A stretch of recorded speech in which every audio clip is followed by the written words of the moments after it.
돈이 최고의 가치를 가지는 자본주의 세상. 그래서 우리 모두는 부자가 되고 싶습니다. 하지만 모두 부자가 될 수는 없습니다.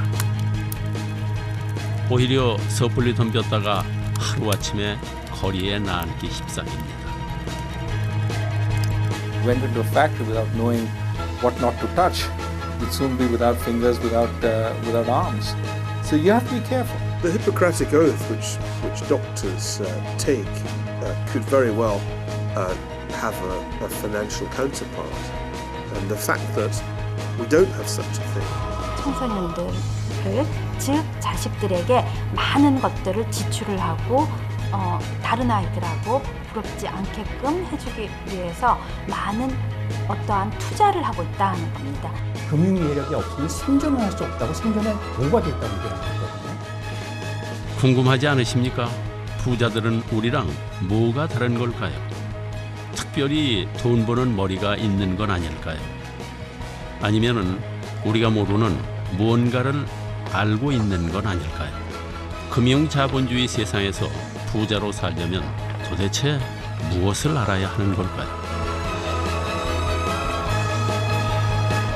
자, 그럼 30년 전으로 돌아가 제 얘기부터 시작해 보도록 하겠습니다.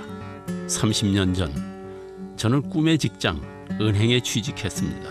처음 고객과 만나는 순간 얼마나 긴장을 했는지 지금도 잊혀지지가 않습니다.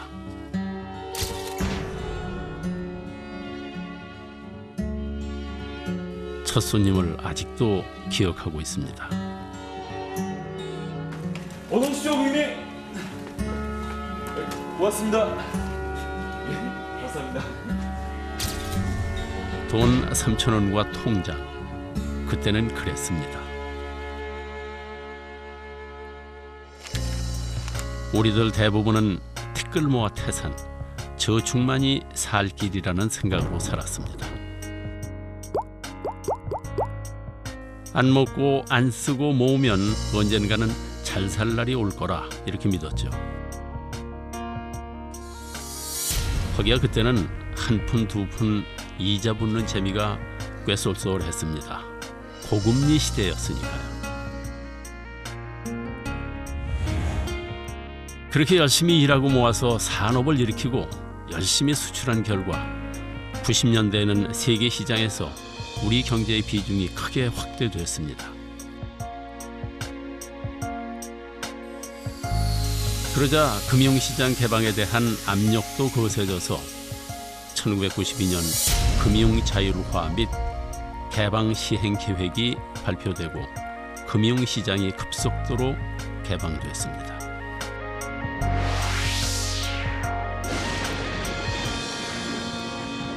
물밀듯이 밀려들어오는 외국 자본과 선진 금융회사들의 휘황찬란한 금융 상품을 보면서 저는 깨달았습니다.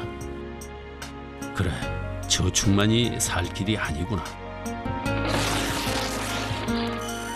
하루가 다르게 변하는 통화량, 오르락 내리락하는 환율, 그때마다 심하게 요동치는 주가. 금융자본주의 세상은 너무도 급박하게 변화무쌍하게 돌아가고 있었습니다. 2002년 저는 20년 차 은행원이 됐습니다. 솔직히 고백하건대 저도 남들처럼 잘 살고 싶은 평범한 직장인이었죠.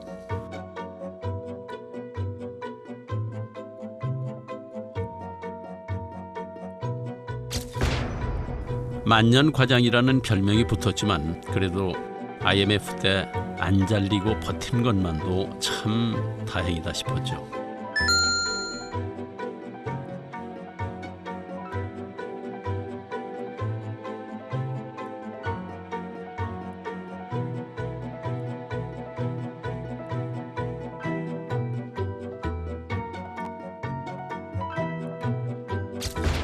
운이 아주 좋은 날입니다.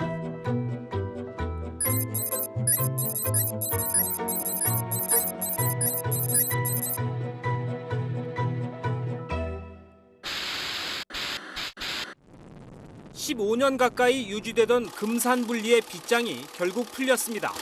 금융지주회사 사실 이렇게 은행에서 산업자본의 펀드와 보험을 은행지주회사 팔고 지분 소유 신용카드 비율을 발급까지 할 수 있게 된 4%에서 것은 5%로 늘렸습니다. 2000년에 제정된 사모펀드가 금융지주회사법 산업자본으로 간주되는 덕분이었습니다. 산업자본 출자 비율 10% 이 법은 한 해 전인 1999년 미국에서 제정된 금융서비스 현대화법에 영향을 받은 것입니다.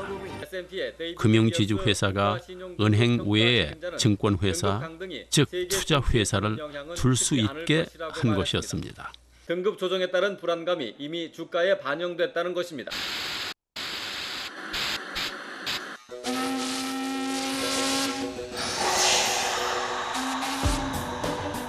이를 두고 세계 금융의 황제라 불리는 조지 소로스는 유조선의 칸막이가 열린 것과 같다 이렇게 말했습니다.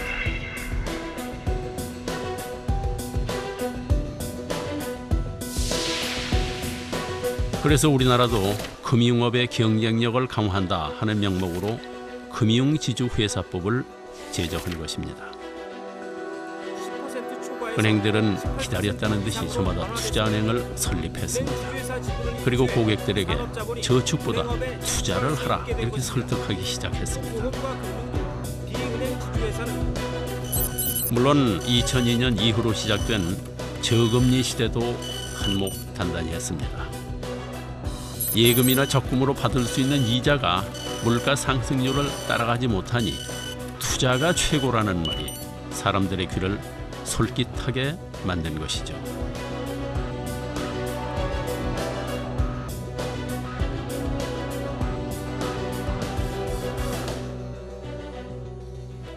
그 후 다시 5년이 흘렀습니다. 새로 나온 중국 펀드를 팔라는 명령이 떨어졌습니다. 판매 수수료가 특히 많은 상품. 우리 앞집에 사시는 김영감 님이시네요.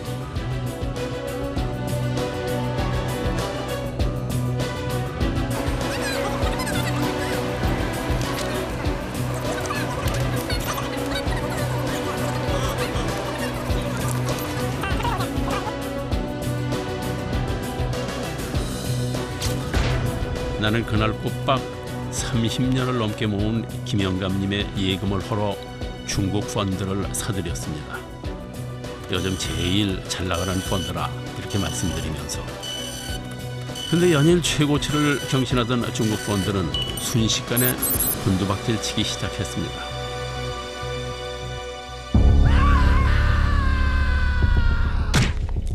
할아버지는 평생 모은 재산을 거의 다 잃었습니다.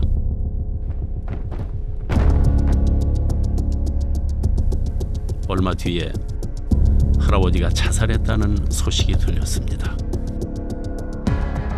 도대체 내가 무슨 짓을 한 것인지.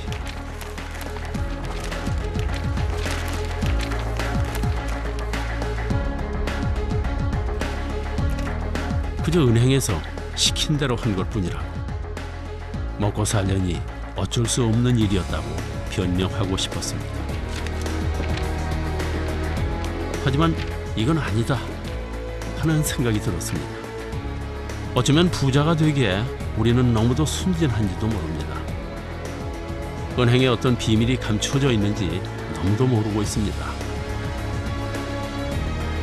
이제부터 어떻게 하면 알뜰살뜰 모은 소중한 내 재산을 지킬 수 있는지, 어떻게 하면 남들처럼 돈 좀 벌었다 하는 그런 소리를 들을 수 있는지, 게을러서 순진해서 또 어려워서 몰랐던 비밀들을 가르쳐 드리겠습니다.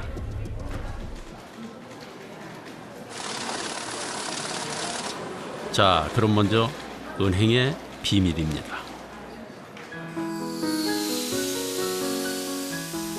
자, 먼저 생각해 보십시오. 우리는 은행을 이웃이라 생각합니다. 라면 행복이 있다. 사람에서 사람으로 이 술술 1등이 참 많은 대한민국. 은행원의 친절에 감동하며 가족같이 돌봐준다는 은행의 광고를 철석같이 믿죠. 2012년에도 당신의 기쁨을 하나하나 키워가겠습니다. 펀드 투자자들에게 주거래 금융기관을 선택한 이유를 물었더니 이전부터 주거래 금융기관이어서라는 대답이 1위를 차지했습니다. 하지만 내가 기대하듯 은행원은 정말 나의 돈을 지켜주기 위해 항상 최선을 다해 줄까요? 그건 은행에 대해, 은행원에 대해 너무 몰라 하는 말입니다. 솔직히 말씀드리면 은행원이 특정 상품을 권하는 건 대부분 뭔가 다른 이유가 있기 때문입니다. 뭐 직원들이 추천할 이유는 딱 하나죠. 본사에서 프로모션이 나온 거죠. 이 상품을 판매하라고. 그렇기 때문에 판매하는 것이지, 직원들이 이 상품에 아무런 본인한테 인센티브가 없다고 하면 판매할 이유가 없지 않겠습니까? 사실은 당연한 일입니다. 은행은 이익을 목적으로 하는 기업입니다. 그런데 어떻게 고객의 이익만을 우선으로 하겠습니까? 나를 위해서 추천해 주는구나 라고 생각하시기 전에, 지금 은행이나 증권사에서 이 상품을 많이 팔려고 하는구나. 그래서 내가 원하는 상품인지 아닌지를 일단 판단을 해보시고, 원하는 상품일 때만 가입하시는 게 자신의 돈을 지킬 수 있는 방법이라고 생각합니다.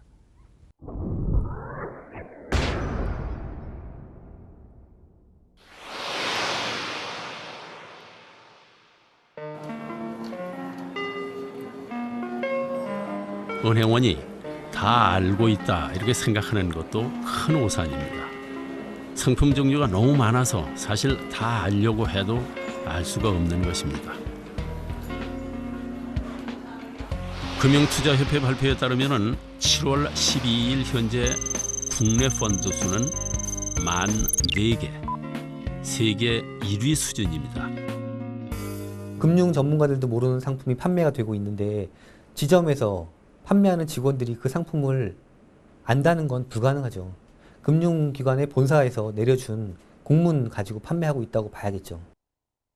삼성전자와 금융은행에 투자하는 것으로 이렇게 설명을 하고, 년 수익률은 12%다. 이 정도로만 설명을 했는데, 나중에 2년 후에 리먼 브라더스 사태가 생기니까 이 상품이 삼성전자에 투자한 게 아니고 리먼 브라더스에 투자한 거다. 모든 상품은 장단점이 있게 마련입니다. 그러니 그 상품의 수익성뿐 아니라 얼마나 위험한 상품인지에 대한 설명도 반드시 들어야 합니다. 내가 가입한 상품에 대해서 정확하게 이해를 하고서 그 상품을 가입했을 경우에 완전 판매입니다. 다 알고서 가입을 하는 거죠. 좋은 점, 나쁜 점을. 이런 것들을 모르고 가입하는 경우가 이제 불안전 판매라고 보시면 될 겁니다. 근데 대부분의 경우에는 안 좋은 점은 대충 넘어가고 좋은 점만 얘기를 하거든요.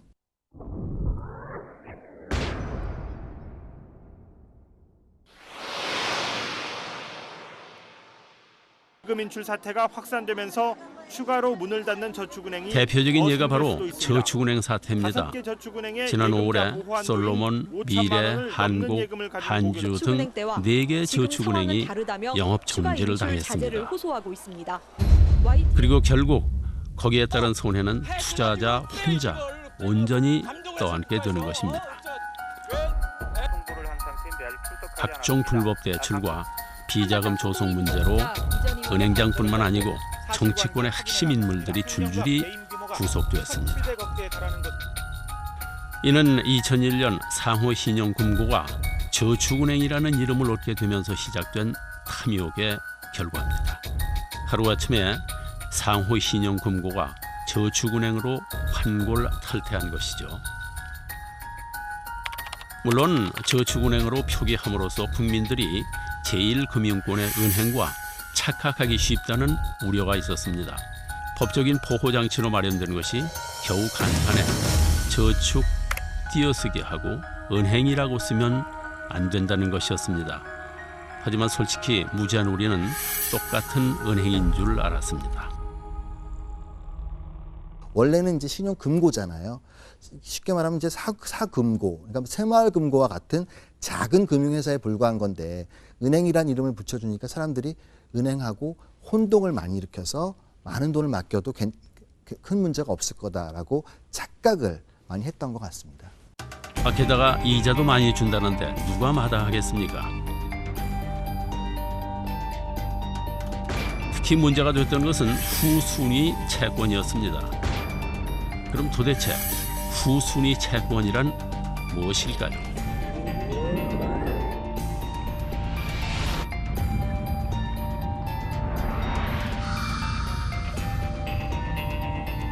저축은행이 파산했을 경우에 예금자 보호법에 의하면 예금은 최고 5천만 원까지 원금을 보장해주게 돼 있습니다.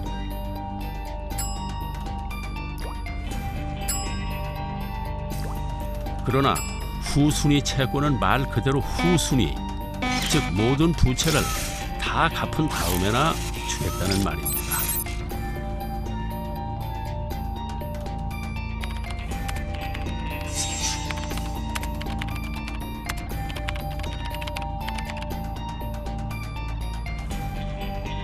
그렇다면 저축은행이 후순위 채권을 파는 이유는 뭘까요? 바로 BIS 때문입니다. BIS는 은행의 자산이 얼마나 건전한지, 즉 믿을만한지를 나타내는 대표적인 지표입니다. 우리나라에서는 BIS가 5% 미만이면 감독기관으로부터 개선 권고나 요구, 명령을 받게 됩니다. 그런데 예금을 빼서 후순위 채권으로 돌리면 부채가 줄어들게 됩니다. 그럼 BIS가 높아지므로 자산이 건전하다 하는 인정을 받을 수 있는 것이죠. 그러니까 은행의 BIS 비율을 높이기 위해서 후순위 채권을 발행합니다. 그래서 예금 같으면 은행 측에서 보면은 빚이죠. 그분한테 돌려줘야 되니까. 그래서 그 부채로 잡히는데 채권은 부채로 잡히지가 않습니다. 항상 그 금융 소비자들이 아셔야 될 거는 그 높은 이자를 많이 주면 거기에 그 뒤에 숨어 있는 위험이 있다라는 거죠. 결국은 우리는 너무 몰라서, 너무 믿어서, 너무 순진해서 실패한 겁니다. 그러니 은행원의 좋다는 말에 덜컥 투자하지 말아야 합니다. 은행원이 제대로 알고 설명하고 있는지, 내게 정말 맞는 상품인지 꼼꼼하게 따져봐야 하는 것입니다. 톰 소여의 모험을 쓴 마크 트웨인은 이렇게 말했습니다. 은행은 맑은 날에는 우산을 빌려줬다가 비가 오면 우산을 건넨다.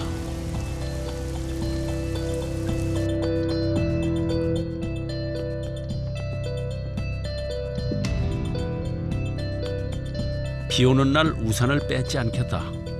은행쟁이 바뀔 때마다 의뢰하는 말입니다. 그러나 과연 믿을 수 있을까요?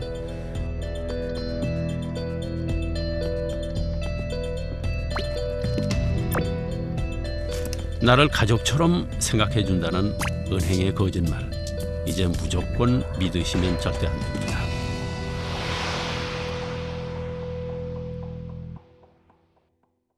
이제 두 번째, 금세기 최고의 투자 방법이라는 펀드, 그 비밀을 파헤쳐 볼까요? 펀드란 다수의 사람으로부터 자금을 끌어모아서 주식이나 채권 등에 투자한 뒤에 수익을 나누어 갖는 금융 상품을 말합니다. 내가 펀드를 사면 나와 같은 펀드를 산 사람들의 돈이 합쳐져서 수탁회사로 갑니다. 수탁회사는 돈을 보관하고 있습니다. 그럼 자산운용사의 펀드 매니저가 투자를 결정하게 됩니다. 이제 수탁회사는 가지고 있던 돈을 투자합니다. 그리고 거기서 이익이 나오면 투자한 비율대로 나누어 주는 것입니다. 그러나 분명히 알아야 할 것은 펀드는 저축이 아니라 투자라는 겁니다. 투자라는 말은 한마디로 다 날릴 수도 있다는 뜻. 펀드는 어디에 투자하는지에 따라서 주식형, 채권형, 혼합형으로 나뉘어집니다. 주식형은 고수익이 가능한 만큼 위험이 큰 고위험 상품입니다. 그렇다면 수익이 높고 위험은 낮은 상품은 없는 것일까요? 고수익과 저위험은 완전히 배치되는 개념인 것 같습니다. 그래서 그런 상품이 있다고 하면 제가 먼저 투자해야 될 것 같고 제가 아는 바에는 그런 상품은 없는 걸로 알고 있습니다. 그렇기 때문에 펀드를 고를 때는 자신의 목적과 투자 스타일에 맞는 것을 골라야 하는 것입니다. 방금 보셨지만 내가 은행에서 펀드를 샀다고 해서 은행에서 펀드를 운영하는 게 아닙니다. 은행은 그저 펀드를 파는 판매자와 돈을 맡아두는 수탁자의 역할을 할 뿐이죠. 실제 펀드를 운영하는 것은 자산운용회사에서 하는 것입니다. 내 돈을 이렇게 많은 전문가들이 운영해 준다니 고마운 마음이 드시나요? 하지만 알고 있지 않습니까? 세상에 공짜는 없는 법입니다. 자, 일단 판매회사인 은행이나 증권사는 나한테 펀드를 팔면서 수수료를 챙깁니다. 팔 때 받는 경우를 선취, 나중에 받으면 후취, 또 90일 이전에 다시 팔고 싶으면 수익금의 70%를 환매 수수료로 내야 하는 것입니다. 펀드에 투자를 하면 내 돈을 내가 10만 원을 냈는데 펀드 통장에 찍히다 보면은 99,000원이 찍혀 있단 말이죠. 이 1,000원이 뭐지라고 궁금해하시는 분들도 있고 아예 그것도 모르시는 분들이 있으세요. 그러면 이제 10만 원을 넣었는데 내 통장에 원금에서 99,000원이 찍히는 이유는 선취 수수료로 1,000원이 빠져나갔다라는 의미가 되는 거거든요. 그뿐이 아닙니다. 수탁회사와 투자운용회사에는 매년 보수를 주어야 합니다. 펀드가 잘 나가서 50% 이상의 이익을 낼 때는 그래도 괜찮습니다. 거기서 일정 부분을 떼어주면 되는 것이니까요. 하지만 수익을 못 냈다고 보수를 안 주는 게 절대 아닙니다. 미안하다 이렇게 깎아주지도 않습니다. 결국 원금에서 주어야 되는 것입니다. 수수료를 뭐 100만 원, 200만 원씩 이렇게 수수료를 계산하고 하더라고요. 그 서류를 보니까. 근데 그것은 수수료에 대해서는 사전에 설명 없이 일방적으로 수수료를 이제 계산을 했고요. 또 그 상한 길이 됐을 때에 그 원금과 이자를 줄 때에는 자네들이 일방적으로 그러니까 회사 자체의 이익금을 먼저 다 챙기고 이익이 없으면은 그 고객에게 그 원금에서 일방적으로 삭감한다 하는 것을 제가 나중에 알았습니다. 보통 판매 보수가 1% 높을수록 투자자의 수익률은 0.31% 낮아진다는 통계가 있습니다. 1%가 뭐 그리 대단하냐 이렇게 생각하실 수 있습니다. 그런데 매월 40만 원씩 투자한다고 했을 때 9%의 투자 비용과 딱 1% 차이 나는 10%의 투자 비용을 계산해 보면 이렇게 큰 차이가 납니다. 그러니 수수료는 0.1%라도 아껴야 되는 것입니다. 그런데 여기서 끝이 아닙니다. 수수료와 보수는 그저 보이는 비용일 뿐이고 보이지 않는 비용이 또 있습니다. 주식을 한번 사고 팔 때마다 증권사에 내는 수수료가 있습니다. 펀드를 운영하는 펀드 매니저들이 사고 팔 때마다 나는 모르지만 거기 숨어있는 그 비용들이 계속 발생을 하거든요. 바로 주식 매매 수수료, 주식을 매매할 때마다 지불해야 되는 비용입니다. 그런데 증권거래가 얼마나 빈번한지를 말할 때는 매매 회전율이라는 말을 씁니다. 매매 회전율이란 고객의 돈으로 주식을 샀다가 다시 돈으로 환매하는 것을 말합니다.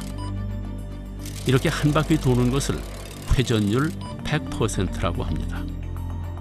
자산운용회사가 우리가 모아준 100억 펀드로 주식을 다 샀다가 그대로 다 팔면 매매 회전율은 100%입니다. 미국은 평균 100%입니다. 그럼 두 바퀴를 돌리면 200%, 미국에서는 이 정도만 돼도 깜짝 놀란다고 합니다. 그런데 우리나라의 경우 대형 펀드 중 1,400%, 1,500%인 것이 허다합니다. 심지어 6,200%인 것도 있었습니다. 회전할 때마다 매매 수수료를 지불해야 하는데 이렇게 회전율 높으니 그 수수료 또한 만만치 않습니다. 그러니까 펀드를 살 때는 꼭 매매 회전율을 확인해야 되는 것입니다. 주식이나 채권을 사고 팔 때 거래 비용이 발생을 하는데 많이 회전율이 높다라는 건 많이 사고 팔았기 때문에 투자자들이 모르고는 있지만 지불해야 되는 비용들은 많아진다는 거거든요. 자, 그럼 이쯤에서 궁금해집니다. 도대체 어떤 펀드를 골라야 할까요? 우리의 목표는 손실은 최소로 줄이고 이익은 최대로 키우는 것. 종류도 많고 이름도 하도 길고 복잡해서 모르겠다고요. 다행히 펀드의 이름은 일정한 형식이 있습니다. 자, 그럼 어떻게 읽어야 되는지 알아보겠습니다. 제일 앞에는 자산 운용사가 나오고 그 다음은 투자 전략이 나옵니다. 다음은 주로 어디에 투자하는지 쓰여있고 그 다음엔 시리즈 번호를 씁니다. 4라고 쓰면 네 번째 시리즈, 1이라고 쓰면 첫 번째 시리즈를 뜻합니다. 시리즈 번호가 높다는 것은 나름 잘 나가는 펀드를 의미합니다. 그리고 마지막으로 수수료 체계를 표시하는 것입니다. A는 선취, B는 후취, C는 둘 다 없는 경우입니다. 정말 길고 복잡하죠? 그래도 펀드에 가입할 땐 먼저 이름을 보십시오. 어디에 운용하고 무엇에 투자되고 또 수수료는 어떻게 내는 것인지 다 확인해 봐야 합니다. 주의해야 할 것은 또 있습니다. 바로 수익률인데요. 펀드 가입할 때 판매자가 제시하는 수익률은 다 과거의 데이터입니다. 앞으로 어떻게 될지는 아무도 모릅니다. 지금 제일 잘 나가는 펀드라는 건 이미 꼭대기에 와 있다는 것.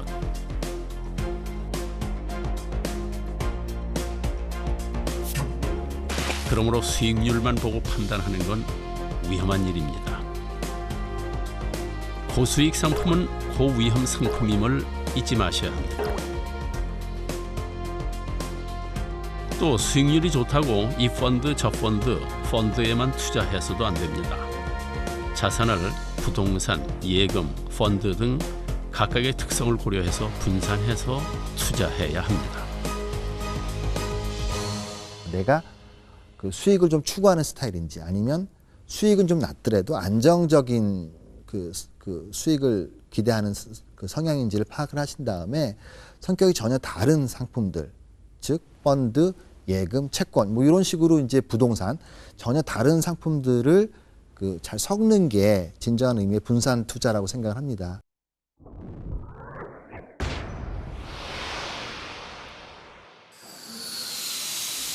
다음은 보험입니다. 보험이란 위험 관리를 위한 비용입니다. 이는 저축이나 펀드와 같은 재테크 수단이 결코 아니라는 뜻이죠. 한참 인기 있었던 변액 보험의 경우에 한 달에 20만 원의 보험료를 내면 그중 위험 보험료를 떼고 사업비, 수수료 등의 부가 보험료를 뗀 다음에 나머지를 88에서 95%를 저축 보험료로 따로 떼서 펀드에 투자하는 것.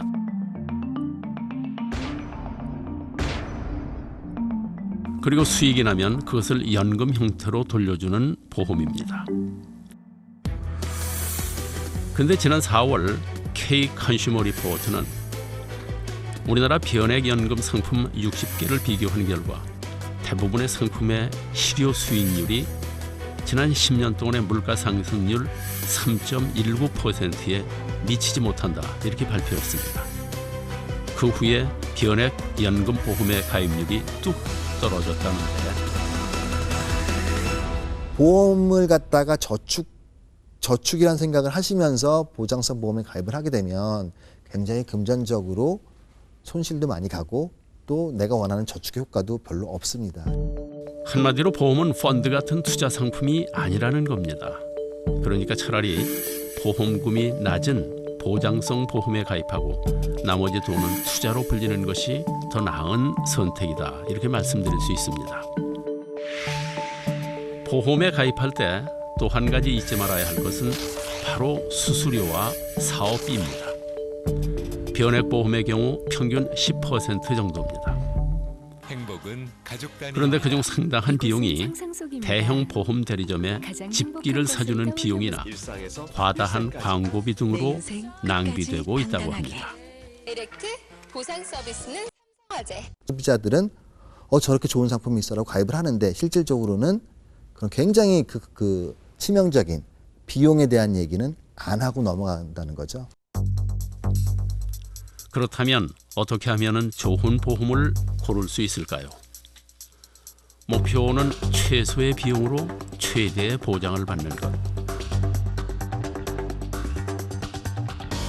물론 나의 모든 욕구를 충족시켜주는 완벽한 상품은 없습니다.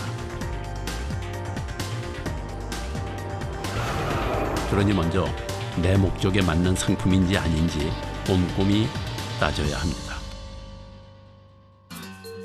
보험은 크게 정액 보장 상품과 실손 보장 상품이 있습니다. 정액 보장 상품은 중복 보상이 되고 실손 보장 상품은 비례 보상이 되는 것입니다. 무슨 말인지 모르시겠죠? 자, 쉽게 설명해 보겠습니다. 예를 들어서 정액 보장 상품으로 1억짜리 암보험을 3개 든 뒤에 암에 걸렸다면 중복 보상이 되기 때문에 각각 1억씩 3억을 받을 수 있습니다. 하지만 실손 보장 상품은 말 그대로 실제 일어난 손실에 비례해서 보상해주는 상품. 보험을 3개 들어서도 손해액을 나누어서 지급하기 때문에 내가 받을 수 있는 돈은 딱 1억뿐입니다. 자, 그러니까 간단합니다. 생명보험회사에서 들든 손해보험회사에서 들든 아무 상관없습니다. 일단 정액 보장 상품인지 실손 보장 상품인지 확인해 보십시오. 그리고 실손 보장 상품은 중복 보장이 안 되니까 하나만 들면 됩니다. 여러분 같은 분들도 건강검진이나 또 묻지도 따지지도 않는다는 상품은 더 조심해야 합니다. 효도하라 하는 말에도 흔들리지 마십시오. 또 광고와 약관의 보장 내용이 크게 다른 것도 많기 때문에 정말 주의해야 합니다. 보험 상품의 경우에는 판매할 때는 뭐 조금만 문제가 있으면 보험금 지급할 것처럼 그렇게 판매하지만 실제 보험 사고 발생을 하면 굉장히 복잡한 약관을 들고 와서 여기 때문에 안 된다, 이것 때문에 안 된다 이렇게 해서 거부하는 것이 문제입니다. 그러니 보험에 가입할 때는 꼭 약관을 확인해야 하는 것입니다. 자, 이제 마지막 파생 상품에 대해 알아보도록 하겠습니다. 먼저 파생 상품이란 과연 무엇일까요? 이건 사과입니다. 그런데 이 사과로 새로운 물건을 만들어내면 그게 바로 파생 상품인 것입니다. 파생 상품의 종류에는 선도 계약, 선물, 옵션, 수합이 있습니다. 하도 어려워서 다 설명할 수도 설명해도 알아들을 수도 없습니다. 그래서 우선 가장 쉬운 선물만 설명해 보겠습니다. 농부가 사과 농사를 짓는데 사실 농부도 농사가 잘 될지 어떨지 잘 모릅니다. 그런데 한 업자가 개당 100원을 보장해 준다 이렇게 제안합니다. 100원이 넘으면 농부가 손해를 보고 100원이 안 되면 업자가 손해를 보죠. 예측할 수 없는 행운을 기대한다는 면에서는 도박이랑 비슷합니다.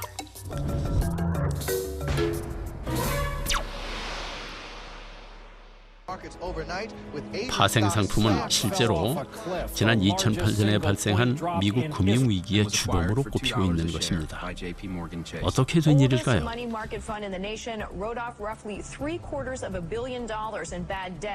대출업자는 주택을 담보로 해서 대출해준 서브프라임 모기지론에 돈을 받을 권리를 증권으로 만들어서 투자은행에 팔았습니다.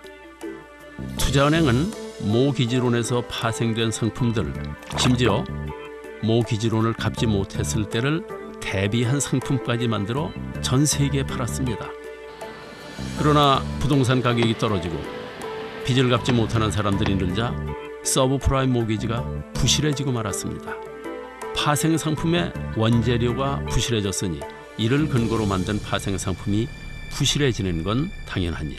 살아남기 위해 이른바 저가의 동침도 마다하지 않고 결국 있으며 이를 직접 판매하고 투자한 베어 스턴스와 리먼 브러더스가 손실을 감당하지 못하고 쓰러지고 말았습니다. 쇠퇴의 길을 걷고 있습니다. 뿐만 아니라 이 부실 파생 상품과 연계된 또 다른 파생 상품들이 전 세계 투자자들에게 팔려나간 상황. 전 세계 금융시장이 동시에 마비될 수밖에 없는 상황이 된 것입니다. 이러한 위험성에도 불구하고 작년 우리나라 파생 상품 거래량은 38억 건, 전 세계 거래소의 27%를 차지하면서 3년 연속 세계 1위를 달리고 있습니다.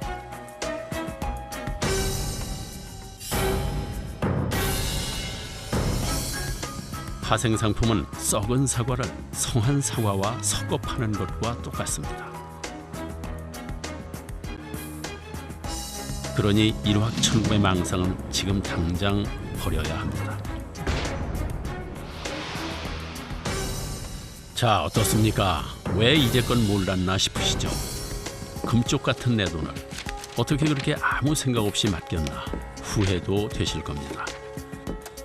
그런데 들을수록 머리는 더 아파지고 돈 벌 자신이 더 없어진다는 분들도 계실 겁니다. 이쯤 되면은 정말 돈 잘 버는 사람들은 특별한 재주가 있는 건 아닐까 하는 생각도 드실 겁니다. 돈 잘 버는 특별한 재주, 정말 그런 게 있는 것일까요? 있습니다. FQ, 바로 금융지능입니다.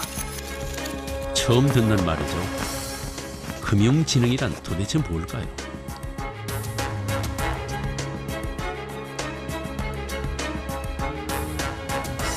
우리는 금융지능에 대해 심층적으로 연구해온 한국개발연구원의 천규승 박사님을 만났습니다. 금융 생활을 좀 더 효율적으로 또 합리적으로 이루어서 좀 더 나은 풍요로운 세상을 살기 위해서 필요한 개개인에게 필요한 어떤 자질, 즉 금융지능이란 금융에 대한 이해력을 말하는 것입니다. 우리는 성인의 금융 이해력 지수에 관한 연구를 토대로 해서 초등학생의 금융 이해력 지수를 측정해 보기로 했습니다. 그 사람의 금융 경향은 그대로 이제 굳어지게 되거든요.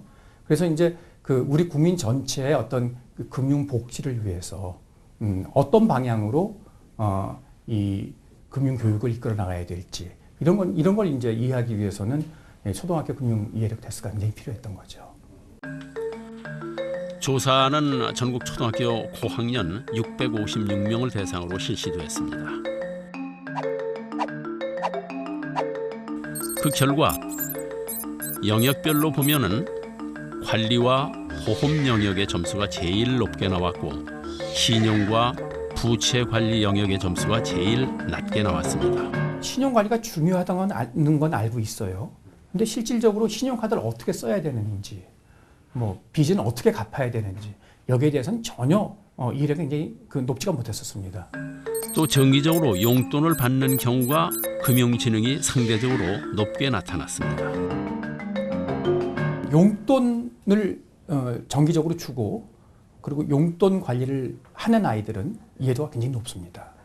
이제 돈에 대해서 스스로 접촉하게 되니까 그 돈에 대한 관리 능력도 생기게 되고 부모님과 돈 쓰기에 대해서 대화하는 횟수와 금융지능의 차이를 분석한 결과는 의외로 가끔 한 달에 1, 2회 정도 부모님과 대화한다는 학생들의 점수가 모든 영역에서 높았습니다.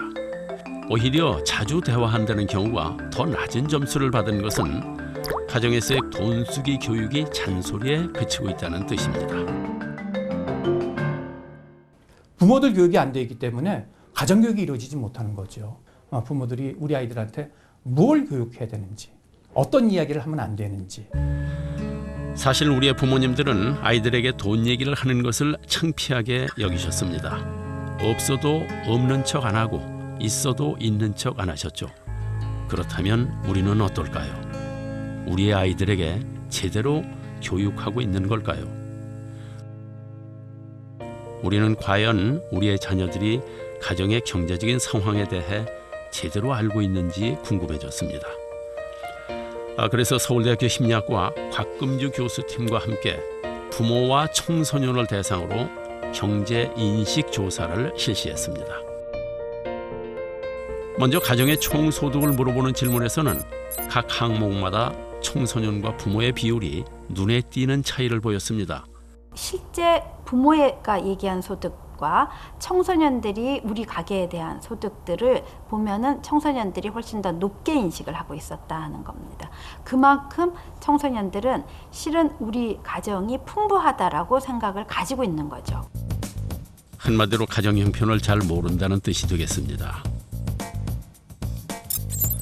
10단계 사다리로 현재 가족의 사회적 위치를 물어본 질문에서도 역시 자녀가 부모보다 자신의 위치를 높게 평가하고 있었습니다.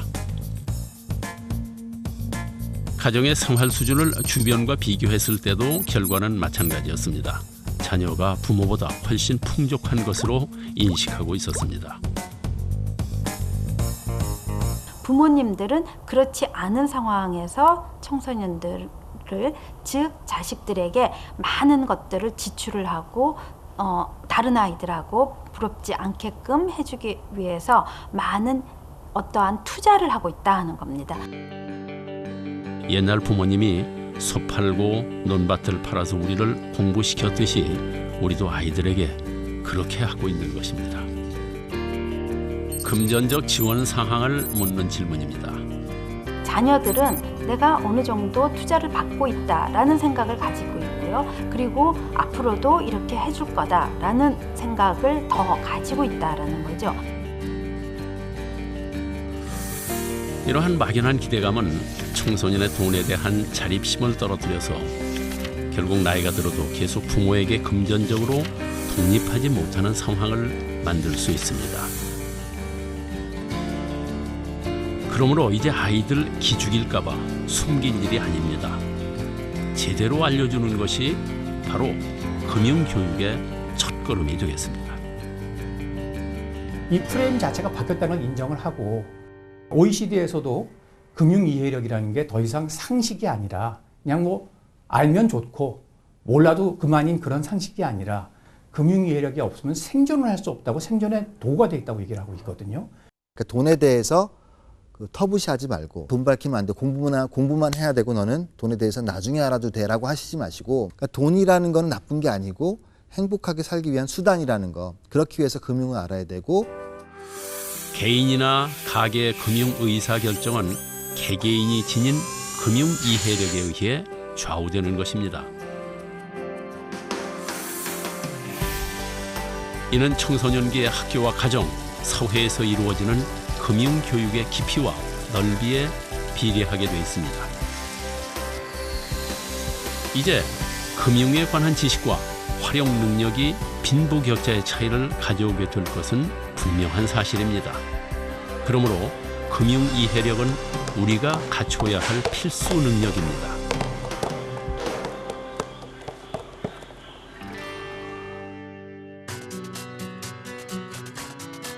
그렇다면 금융 선진국이라 불리는 미국의 금융 교육은 어떨까요?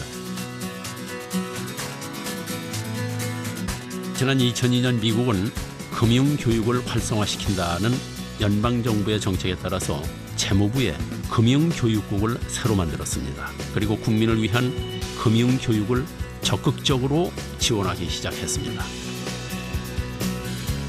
또 각계의 전문가들이 모여서 만든 점프스타트의 소비자 금융교육 표준안을 이용해서 금융교육의 체계를 잡았습니다. 자, 그러면은 미국의 금융교육은 우리와 어떻게 다를까요? 머니세이브는 시카고 재무부에서 마련한 금융교육 프로그램으로 해마다 학교를 선정해서 특별 활동으로 하는 금융 수업입니다. divided it into different quadrants. The first quadrant is actually save, which is very important, spend, donate, and invest. And it comes with a piggy bank, which teaches you how to do this and why it's important to do, and it has an interactive component with parents. 시카고에 위치한 웨스트리지 초등학교는 지난해 금융교육 머니 세이브를 실시한 학교입니다. The students last year in the springtime, they got a chance to actually get a workbook from the Money Savvy Kids program. And they also got a little bank, just like the one on the workbook. 저축만이 아닌 소비하고 기부하고 투자하는 방법과 습관을 어렸을 때부터 교육시킨다는 것. 저축만을 강조했던 이제까지의 우리의 교육과는 많이 다른 접근법입니다. The earlier the kid learns how to handle their money, whether it's how to save it, what to spend it on, how to invest it, and how to actually donate money in different organizations, they'll be able, when they become a teenager or an adult, they'll know how to handle this. Well, I think it's a place to start, and the programs that we have with our partners in the Chicago Public Schools is actually interactive with parents. We send home literature so that it can be a family discussion. As I said before, a lot of parents are afraid, don't know where to start, and so we do like it to be a beginning, but we want it to be part of everyday conversation within families. 학교와 집이 함께하는 교육, 그리고 변화된 금융시장에 적응할 수 있도록 새롭게 개발된 학습 과정이 상당히 인상적입니다. And my tagline for Save, Spend, Grow It is it's your money, your choice. 그러나 과연 학교에서만 배운다고 될까요? 이미 학교를 졸업한 우리는 또 어떻게 할까요? 세계적인 경제학자인 라구람 라자는 성인 금융 교육의 중요성을 강조하고 있습니다. All means at an early age, knowing what a stock is, what a bond is, etc. is useful. But I think you need a re-education at the point that you're starting to invest. And I think one of the most important messages at that point is it's very hard to make money. And I think people don't get that message. 실제 투자할 나이가 되면은 재교육이 필요하다는 말입니다. 또한 투자의 위험성에 대한 교육도 강조합니다.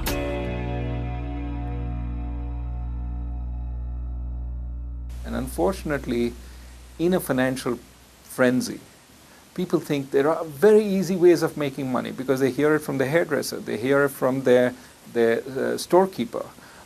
Just put some money in this and it will double your money. That's when you have to start being very scared. If you went into a factory without knowing what not to touch, you'd soon be without fingers, without arms.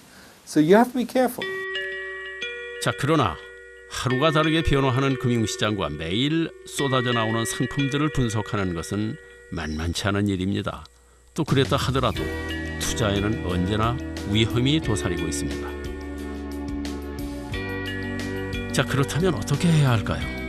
나의 수입과 지출을 고려해서 내 인생 전반에 걸친 맞춤형 상담을 해주고 금융상품의 장단점을 분석해서 진심으로 조언해주는 전문가가 있으면 좋지 않을까요? 물론 우리나라도 금융자문을 하는 사람들은 많이 있습니다. 보험상품 판매원이나 은행에 소속된 금융자문들이죠. 그런데 정말 그들이 나를 위한 조언을 해줄 수 있을까요? 여러 가지 그 금융상품 추천에 있어서 본인들이 고객의 최선의 이익을 위한다기보다는 아무래도 판매 보수가 높은 그런 쪽의 어떤 자문이 이루어지는 그러한 불공정 거래의 우려가 굉장히 큽니다. 그래서 금융회사에 소속되지 않은 독립적인 상담사가 필요합니다. 바로 독립재무상담사 말입니다.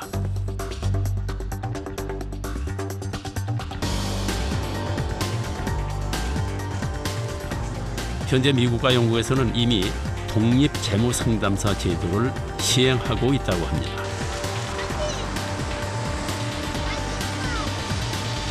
In relation to, IFAs are best salesmen, but they're also meant to be advisors, so they're meant to be in a client relationship with them as the expert. You could argue that they're similar in a way to lawyers. Advisors will have to be paid by fee. They can no longer be paid by commission. 바로 이 점이 다른 점인데요. 수수료가 아니고 자문료를 받는 것은 상담가들이 금융회사로부터 독립적이 되기 위한 기본 요건입니다. 물론 전문성을 입증할 수 있는 자격증 제도와 상담가들이 자신의 의무를 충실히 이행하고 있는지를 살펴볼 수 있는 규제 장치가 꼭 필요한 것입니다. They have to say that they're either independent, in other words, they sell all products from all providers, or that they're restricted. They either sell only a few products and or they sell those products from a few number of providers. Again, so the customer can be clear as to whether they're receiving good advice in their interests or whether they're receiving a product which the salesman have been paid to sell them. 물론 우리가 금융교육을 통해 알고 있는 지식들은 독립 재정 상담사를 고르고 또 그가 자신의 일을 제대로 하고 있는지를 파악할 수 있게 해줄 것입니다. 금융자본주의 세상에서 이제 우리는 투자자가 아니라 소비자라고 불립니다. 금융도 일반 상품처럼 국민 대다수가 이용하는 상품이 됐다 하는 얘기죠. 지금은 일반인들이 가까운 금융기관 지점에 가서 언제든지 금융상품을 구매할 수 있는 시대가 됐고 이런 분들을 그대로 그냥 투자자 개념으로 두면 이분들을 보호할 수가 없기 때문에 금융 소비자라는 개념을 사용을 해서 보호해야 할 대상으로 보아야 한다. 정부는 지난 7월에 금융 소비자 보호에 관한 법률 제정안을 국회에 제출했습니다. 이 법률은 모든 금융상품 판매에 관해서 6대 판매 행위 규제 원칙과 건전한 금융상품 자문업을 육성한다 하는 내용을 포함하고 있습니다.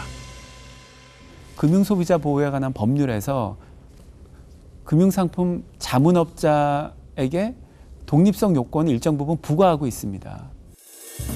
지금까지 자문업은 보험, 은행, 증권 등이 각각 개별적으로 규제됐는데 이제 이를 금융상품 자문업자라고 통합하겠다는 것이 요지입니다. 그 미흡한 점은 시장 전체에 있어서 가장 좋은 금융투자 상품 내지는 금융상품을 고객에게 추천할 의무가 있습니다. 그런데 우리나라 같은 경우에는 아직까지 그 정도 수준의 그 선관 의무를 자문업자에게 부여하고 있지는 않습니다. 쉴 틈 없이 변화하는 금융 시스템과 매일같이 홍수처럼 쏟아져 나오는 금융 상품 속에서 소비자로서 제대로 보호받기는 아직 먼 이야기라는 생각이 듭니다. We need to get used to the fact that we will be a more financial world in 10 years now than we are today, and we are more financial than we were 10 years ago. 하지만 우리는 아직도 너무 게으르고 순진하고 무지합니다. 지난 1년 동안 금융 범죄 사건만 모아놓아도 온 벽을 가득 메울 정도입니다. 물론 그 피해는 고스란히 우리가 짊어지고 있죠. 그런데 몰랐다는 이유만으로 그저 내 탓이요 하는 게 잘하는 짓일까요? 우리가 아파서 의사를 찾아가면 의사는 우리에게 우리의 병과 치료 방법을 설명해 줘야 합니다. 그것은 의사로서의 의무입니다.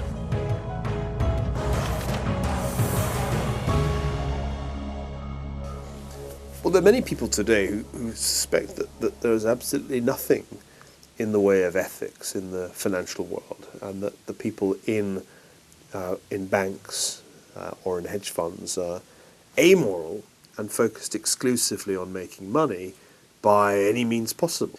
The Hippocratic Oath, which doctors take, could very well have a financial counterpart, and the fact that we don't have such a thing, we don't have a formal oath by people who become bankers, may be a problem.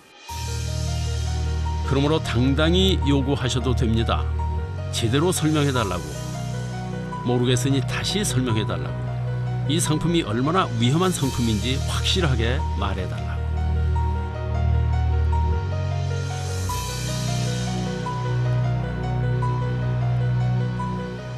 불량식품만 사람을 죽이는 게 결코 아닙니다. 불량 금융상품은 온 가족의 삶을 파괴하는 가정 파괴범이자 사회악입니다. 음식을 먹을 때 불량식품인지 아닌지를 확인하고 먹는 것처럼 무자비한 금융 시스템에서 살아남기 위해서는 우리 스스로 자신을 지켜야 합니다.